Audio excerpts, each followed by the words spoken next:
একবার এক মাহফিলে যায় এক হাদিস পড়তে যায় আমার দুই একবার বাইরে গেছে আর কি। আমার রাসূল বলেন ইন্নাল সরি মান সরি আরে না বেটা রাইট পারি না শব্দ নাই বেটা একটু মনে হইতেছে আর কি রাইতু রাব্বি আযজা ওয়া জাল্লা ফি আহসানি সূরাতিহি। রাসূল বলেন আমি আমার আল্লাহকে চর্ম চক্ষে সৎ চক্ষে, এখানে হাসান বলে নাই আহসান বলছে, ইসমে তাবদীলে সিগা বুঝতে হবে।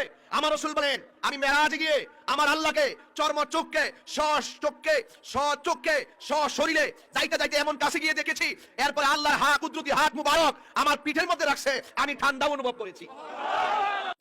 এখন পর আবার হাদিসটা পড়ছি, কিন্তু পড়ছি যে এটার দিছে না, না দিয়ে দিবার যে বাচ্চে এটার কাইটটা সাইরা বুঝাইতেছে, এটার ট্রল করতেছে আর কি যে আমি পারি না। আচ্ছা, মসজিদে ইমাম সাহেব নামাজ পড়ালে ফেস লাগে না, পিছন দিতে লুকমা দেয় না, এটাকে ইমাম সাহেব ইজ্জত গেছে গা, বলতো হতেই পারে ঠিক।